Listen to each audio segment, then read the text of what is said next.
Dobrodošli! U emisiji Vrele gume idemo na put Mercedesovim E-Actrosom od Vlasine do Beograda. Tražimo za vas najpovoljnije uslove za kupovinu vozila. Saznajemo gde se dobro jede i upoznajemo pomalo zaboravljeni moped DKV Hummel. Uživajte! –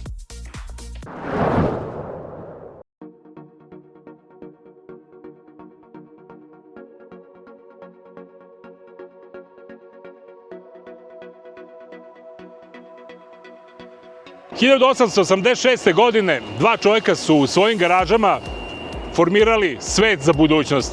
John Pemberton u Atlanti je napravio Coca-Colu, a Karl Benz je napravio prvi Patentwagen. Ko bi rekao da će 140 godina kasnije njih dvojica da se sjedine u centru Srbije, u Vlasini, da se električnim Mercedesom prevozi voda Rosa koja je u vlasništvu Coca-Cola. Evo nas sada na početku naše reportaže da upoznate na koji način se voda Rosa dovozi do krajnjeg kupca na električni pogon potpuno neutralne emisije izduvnih gasova. Postoje za sada 4 ovakva električna E-Actrosa Vesna, koje rade ovaj posao, voze neizmenično, ispratit ćemo gde se pune, koliko nam treba vremena, koliko to košta, a odmah mogu da vam kažem i sledeće. Na godišnjem nivou uštedeli su 200 tona ugljen dioksida koje nisu izbacili u atmosferu. Šta ćete više? A Vesna, šta je ovo, majko, evo ide ti. To je sedim kao Bogoljub Karić. Lepo si ti ovo isparkirala. Kako si se žunjala ovako iza mene, ja nisam te čuo uopšte. Evo nas dvoje opet u Actrosu, rekao sam već da su Mercedes i Coca-Cola na neki način vršnjaci. Zapravo to su možda i dva najsnažnija svetska brenda, svaki u svome segmentu. Mi smo ih nekako sjedinili u ovoj Vlasini kroz vodu, ekologiju i električnu mobilnost. Vesna, za razliku od onog standardnog dizel Actrosa, koje su nam razlike ovde? Prva razlika je, kao što si sam rekao, da sam ti se prišunjala od pozadi, da se apsolutno ništa ne čuje. Znači, moj šok je bio kada sam sela. Prosto ti ruka sama ide da pritisne dugme da se čuje zvuk motora. Ovde se apsolutno ništa ne čuje. Sada se čujemo samo nas dvoje i ptičice u ovoj divnoj prirodi. Evo sada prolazimo pored sistema Vlasinskih hidroelektrana. 158 MW električne energije oni proizvode, a mi se praktično nalazimo sada u kamionu koji koristi tu zelenu energiju vode za pokretanje. To je još jedan od velikih benefita ove naše, da kažem, ekološke priče u kojoj Coca-Cola preko Rose brine za prirodu. Za razliku od onih dizela o kojima sve znamo, ovde raspolažemo prilično velikom baterijom. 600 kW je baterija i domet kada je kamion prazan i normalan put je do 600 km. Ono što sam ja video, kamion je na utovar stigao sa 450 km autonomije. Ono što je vrlo interesantno, mi se sada spuštamo sa 1100 metara nadmorske visine na nekih 500, 600, pa čak i 400 metara nadmorske visine. Šta se sad trenutno dešava? Ja vidim šta da radiš nešto ovde sa desnom rukom. To je retarder. Ne koristimo klasičnu kočnicu jer bi došlo do paljenja sa 40 tona. Ono koči motorom. Šta se drugo dešava, baterija se puni. To je ta prava razlika. Kod standardnog mehaničkog retardera proizvodi se toplotna energija praktično i taj retarder se zagreva, a ovde zapravo tu kinetičku energiju kamiona koji se spušta niz Vlasinu, koji se spušta niz nizbrdicu, koristimo da bi punili bateriju kojom ćemo se kasnije pokretati. Permanentna snaga mu je 400 kW, raspoređena u 2 elektromotora, ali moram da napomenem, pri naglim ubrzanjima i do 600 kW iskoristi snage. Pa to je nekih 800 i nešto konjskih snaga. Kaži mi, si vozila standardni kamion tolike snage? Ne, najjači kamion koji sam vozila je bio 510 konjskih snaga. Zapravo sad možemo konstatovati da je praktično električni kamion i snažniji kamion od onog standardnog kamiona. Ono što je interesantno za E-Actros je činjenica da je njegova baterija predviđena za 1,2 miliona kilometara da pređe i da nakon tih 1,2 miliona kilometara kapacitet baterije ne bude ispod 80%. To znači praktično da ono što smo videli na njihovim testiranjima koje su obavili duž cele Evrope, ta autonomija od 500 km je zagarantovana, ali isto tako vlasnici kamiona mogu da budu sigurni da će on preći 1.200.000 km bez nekih posebnih servisnih zahteva, što dovodi ovaj kamion u zonu dobrog profita. Ovo što je on tako tih, da li imaš osjećaj da si u ovako velikom kamionu? Da li imaš drugačiji osjećaj? Šta si? Pa uopšte nemam osjećaj da sam u vozilu, znači kao da sam na biciklu. Za razliku od standardnog Actrosa koji smo ti i ja testirali, sećaš se, ovde nekako sad stvarno sedim, ovo je nevjerovatno kako udobna fotelja. Jeste, ovo je drugačije tip kabine, kabina se zove Solo Star i ona tu ima, jel te, da kažemo, garnituru za sedenje. Ovo je primaća, nije ovo sedeće, ovo je primaća. Jeste, krevet smo digli, postoji tu isto krevet, ali je on podignut. I ovaj je zgodniji za jednu osobu, ovde mu dođe kao radni deo, tu mu dođe kao deo za kada pravi pauzu i odmor. Na gornjem krevetu spava. Generalno za višlje ljude ova kabina je zgodnija zato što može ovo sedište više da se pomeri nazad. Imajući u vidu da je ovako velika snaga, može on malo i brže to da se potera na autoputu? Na autoputu svaki kamion, pa i ovaj, je ograničen na 90 km na sat. To je prosto po zakonu. Dakle, jurcanja nema. Vesna, polako silazimo u podnožje. Kakva nam je situacija sa baterijom? Baterije, kada smo krenuli sa Vlasine, je bila 80%, a sada je već na 85%. 5% na 600 kWh, to je nekih 30 kWh električne energije smo mi sada proizveli praktično spuštajući se niz planinu. Ovde imamo još jedno otvoreno pitanje, to je sama težina kamiona, koliko je on teži od standardnih kamiona sa dizel motorima. Sama šasija je teška 22 tone i još 22 može da nosi. Po zakonu, kamioni koji imaju baterije mogu da imaju više od 40 tona, to su te 2 tone koje je on teži nego standardni dizel. Zbog baterije. Ono što je značajno još razlika da kažemo za ovaj kamion, on ima jedno ovde panik dugme koje gasi... To je ovo narandžasto, je li? Narandžasto, tako je. Ako dođe do nekog kvara se pritiska i gasi apsolutno sve instalacije. Dakle, deco, ne igrajte se s ovim narandžastim dugmetom. Pošto ti imaš milione kilometara u standardnom kamionu, da li imaš osjećaj da je ovo lakše voziti, da se manje zamara ili je... Jedina šta je lakše, nema tog zvuka koji opterećuje uši. Iz svog bogatog iskustva, Vesna, ali budi, molim te, potpuno iskrena, nek se ljuti, ako treba neko se ljuti. Šta misliš o praktičnosti i uopšte o nameni trenutno električnih automobila, pa i ovog e-Actrosa, za koji sigurno mogu da kažem da je najbolji električni kamion na tržištu? Za duge ture ne mogu još da kažem ništa, zato što njemu je domet svega 600 km, a moja jedna tura, recimo do Španije, je 6000 km. Da, i tu si praktično navezana na infrastrukturu koja još uvijek nije dobro razvijena, ali za ove dnevne ture po našoj lepoj Srbiji je odličan. Dobro, Vesna, evo sada prilazimo našem prvom punjaču, Lady MS kod Leskovca.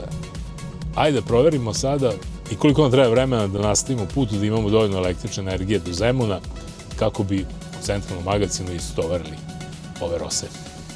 Od fabrike vode u Toplom Dolu na Vlasini do Brestovca, Pan Lady punjača, tačno 85 km, potrošili smo svega 3% električne energije u odnosu na ono koliko smo imali na parkingu fabrike vode. Sada smo u Brestovcu na punjaču Pan Lady od 320 kW i tu ćemo se za nekih pola sata maksimum dopuniti električnom energijom da bez problema stignemo na mesto istovara u Zemun. Procedura je vrlo jednostavna, imate tag, odabere se punjač i krenemo u akciju punjenja. I to je to. Kamion i punjač komuniciraju. Sačekat ćemo, imamo. Vreme merimo sad. Nepunih 140 kWh za 35 minuta. To je to. Krećemo na put. Samo da imamo da nas otkači. Evo ga. Nije baš u belim rukavicama, ali nije ni kao sipanje dizela. Krećemo. I odlično je dok se stane na punjač da se napuni, on se jako brzo puni. Napravi vozač pauzu, koja mu je obavezna po zakonu Nije kao ono kad dođete na pumpu pa sad morate da stavite rukavice pa da držite onaj pištolj pa da čekaš pa ideš da platiš. Tako da je to ovde mnogo bolje. Staneš, staviš kamion, pričali smo i o tahografu, staviš kamion na krevet, to jest na pauzu i dok se kamion napuni ti si napravio svoju obaveznu pauzu, ručao si. Praktično je da fino onako u belim rukavicama. Otprilike, da. Malo ti utovari još da se... Video sam i to, znaš, nekako, znaš, nije mi to. Ako gledam žena, znaš, ovi muškarci, ovi što tovaraju, sklopili ruke i gledaju kako ti nameštaš te arnjeve, cirade, ali dobro, to je sad tako. Vjerojatno će roboti to raditi jednog dana. Oni za sad igraju samo kolce. Ako igraju moravac, onda će verovatno moći da rade i utovar i istovar. A znaš, ono, igraju i roboti, igraju moravac i navlače ti ciradu, tralalalala. Verovatno da mogu da usklade te pokrete. Znaš što, Vesna, to što mi danas radimo samo pre 6 meseci je zvučalo recimo kao daleka fantastika. Ovo zapravo nije samo svakodnevna vožnja električnog Mercedesa E-Actrosa, koji prevozi, kao mi sada, Rosa vodu od Vlasine do Beograda. Iza cele priče stoji mnogo šira strategija. Coca-Cola HBC Srbija zapravo korak po korak transformiše svoju čitavu logističku mrežu. The transformation of our fleet and transportation system over the last year has been crucial in our investment plan, and we have achieved tangible results when it comes to CO2 emission that we are genuinely proud of. In the last 2 years, we replaced 2/3 of our managerial car with electric or plug-in vehicles, and we plan to complete this transition in full by end of 26. In parallel, we are investing also in our commercial fleet for our sales population that will get 35% of electric or plug-in vehicles by end of 2026. This was not a one-off investment, but is within a framework of long-term investment period that will involve all our partners, also when it comes to our transportation of goods. And it's within a wider framework of the Net Zero by 40 program that our company, Coca-Cola HBC, has launched with target to be zero emission company by 2040. Within this framework, we want to achieve zero emission in transportation by 2030. And to start this journey, we have recently started, in collaboration with the Lady MS, the activation of 4 electric trucks that are driving our Rosa PET bottles from Rosa Vlasina plant to Belgrade continuously, covering a range of more than 300 kilometers of transportation in full electric and CO2 emission free with the vehicle. These 4 trucks that are replacing previous diesel transportation are reducing approximately 200 tons per year CO2 emission, that, to make it more understandable, is the equivalent of an average of 43 average passenger cars that are driving in 1 year. We will continue to invest in our transition in CO2 emission-free transportation because we think that sustainability goes hand in hand with business resilience, and is the main challenge we have when it comes to grant future to our business and to our communities. I, što bi rekli, obrnuli smo krug. Dali smo sebi za pravo da na ovom testu proverimo čak i podatke koje je Mercedes dao što se tiče prosečne potrošnje, odnosno autonomije kretanja sa jednom napunjenom baterijom. Od punjača u Brestovcu, gde smo napunili naš E-Actros na 100% baterije, do Zemuna napravili smo negde oko 300 km.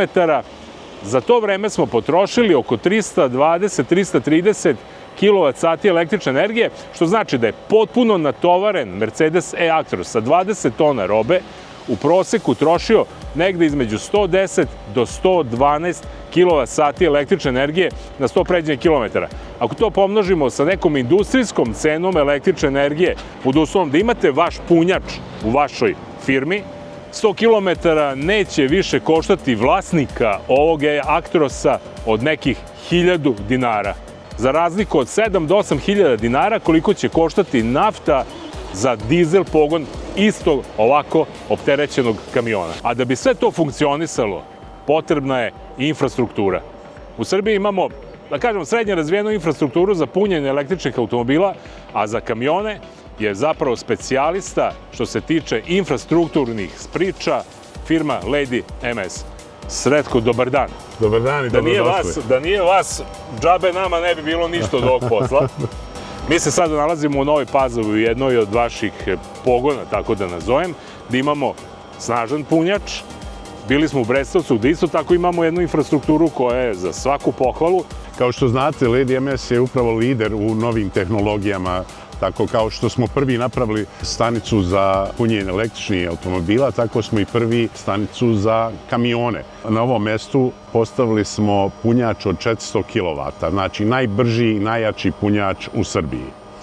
U Brestovcu ste videli od 300 kW, tako da to su prvi punjači za kamione u državi. Naši planovi se ubrzavaju, da kažem. Na ovoj lokaciji u bliskoj budućnosti staviti još 3 punjača od 400 kW. Sad ono što ti nisi rekao, video sam u Brestovcu čitavo polje solarnih panela. Vidimo ovde solarne panele. Još jednom naglašavam, vozili smo se na solarnu energiju i delom na energiju vode. Ovde su postavljeni solari. Imamo ovde isto tako polje koje ćemo u bliskoj budućnosti da stavimo još solara. Dole ste videli megavat i pol. Veliki su to kapaciteti, tako da mi isključivo se okrećemo u zelenoj energiji. Mi ćemo na punjačima da nudimo zelenu energiju. Pored struje idemo još stepen više. Prvi ćemo da instaliramo vodonik. Znači, negde krajem jeseni se nadamo da će kompletan projekat biti gotov i na ovoj lokaciji će doći i stanica za vodonik. Tako da ćemo ovde imati CNG, LNG, struju, vodonik, sve. I što bi ovi mlađi rekli, full respekt, svaka čast. Ono što je jako važno reći to je da je nekako energetska budućnost stigla u Srbiju. Nismo uvijek na začelju, zahvaljujući vama, Lady MS kompaniji, mi imamo čime da se pohvalimo. Pa evo i ovom našom turom gde smo dovezli prirodnu vodu sa Vlasine do njenog odredišta, bez da smo izbacili 1 gram ugljen dioksida, samo na zelenu električnu energiju. Najzaslužniji čovjek za ovo je čovjek koji ima viziju budućnosti, je naravno Slobodan Vujović, koji je osnivač Lady MS i Pan Lady kompanije i on stalno ide napred. Jer bez vizije nema ništa. I na horizontu morate imati viziju da bi išli napred. Tako ćemo i mi. Pratimo vas i čekajte nove reportaže, bit će ih uskoro. Vesna, iako imaš ovde ovaj Mercedes, jel da? Ajde ti ja da nazdravimo. Sa Rosom. Jednom Rosom, Rosa za Rosu. Rosa za Rosu. Planinska, sa velike visine, dovezena do vas električnu energiju sa nultnom emisijom izduvnih gasova. Kad god vidite ovaj brend i kad kupujete Rosu, razmislite o svemu ovome što ste danas videli. Živjeli!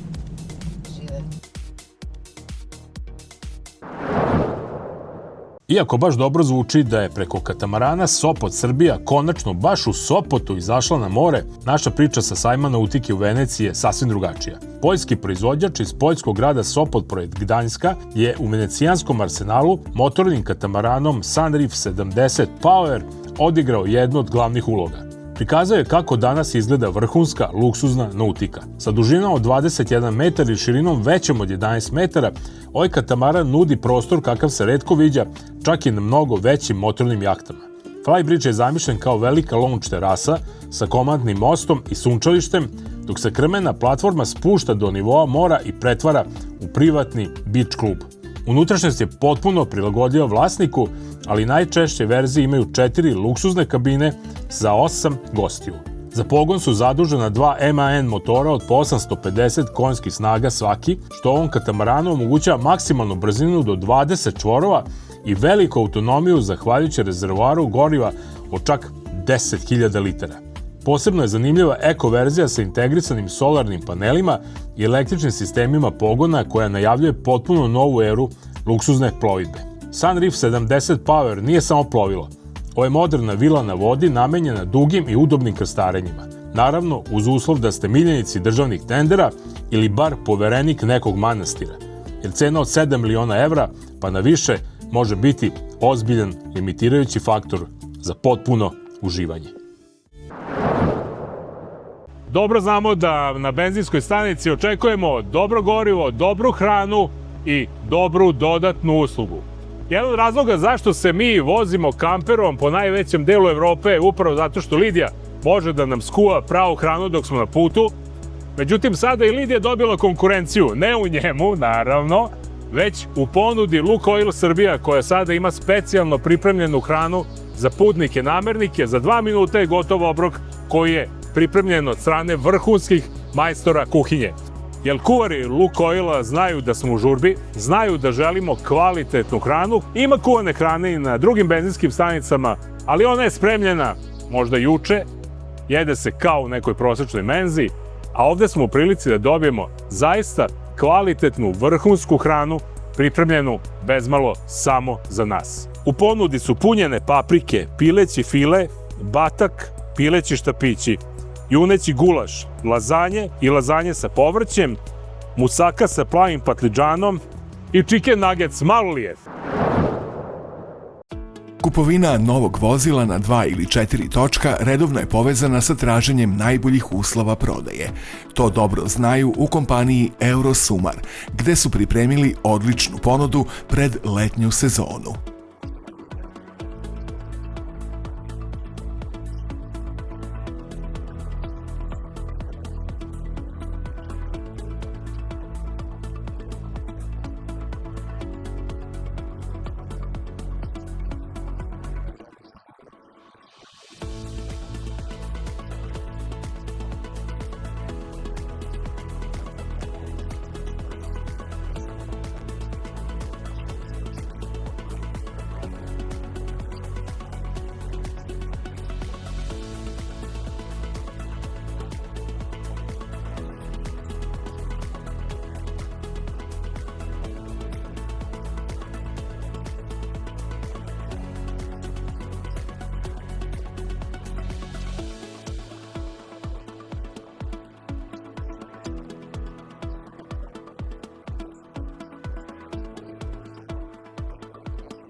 A postoji samo jedan način da se u to i sami uverite. Kontaktirajte Eurosumar i zakažite probnu vožnju.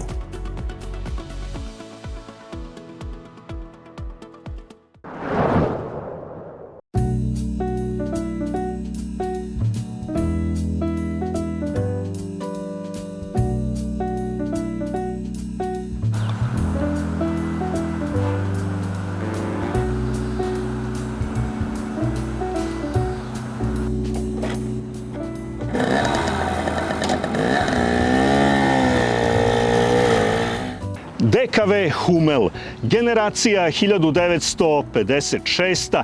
1958. bio je odgovor nemačkog proizvođača automobila i motocikala na rastuću popularnost Vespi na starom kontinentu.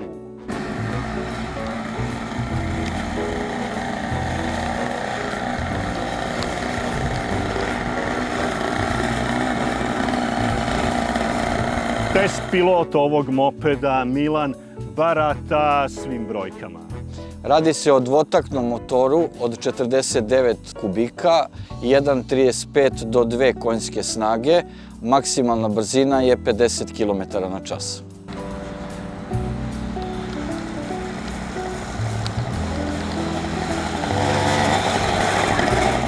Inspiracija za ovaj model bio je moped Java 550, proizvođena od 1955. godine. Vizuelno gledano, svaka sličnost je namerna, to jest kopirana. A u tehnološkom smislu, oba modela bili su pioniri tehnologije trostepenih menjača na mopedima. Ovaj primerak nismo baš datirali ugljenikom kao kosti dinosaurusa, ali definitivno bi mogli. Cenimo da je reč o modelu iz kasne 1958. godine, koji je u to vreme koštao 658 Deutschmaraka. Zašto ja to tvrdim? Pa radi se o luks modelu koji ima zajedničko kućište za far i brzinomer, prednji blatobran je spušten do dna i naravno hromirane lajsne. Što ga čini više od 100 maraka skupljim od bazičnog modela. Koji behu oni anti-Vespa elementi? Kod ovog mopeda je lanac sakriven u kućište, a u ono vreme su dame nosile suknje, tako da su gledali da odeća ne dolazi u kontakt sa masnim delovima mehanike. I što je najvažnije, veći promer točkova donosi veću stabilnost u vožnji.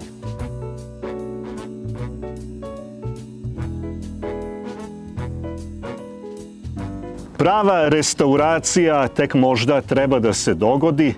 Kakvi su tvoji utisci sređivanja? Pa tokom poliranja skinulo se dosta oksidisane boje, ali vidi se da je to debelo nanošeno. Nisu štedeli.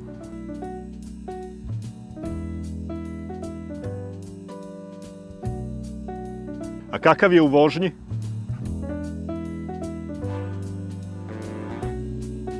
Svuda stigne, čak i u brdovitom Beogradu savlađuje uspone od 20 stepeni.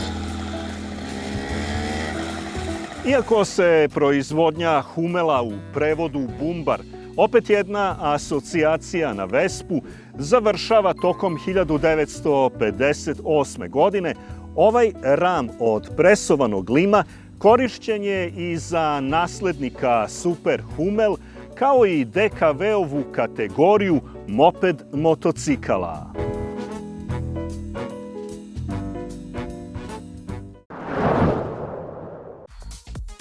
Toliko za ovaj put.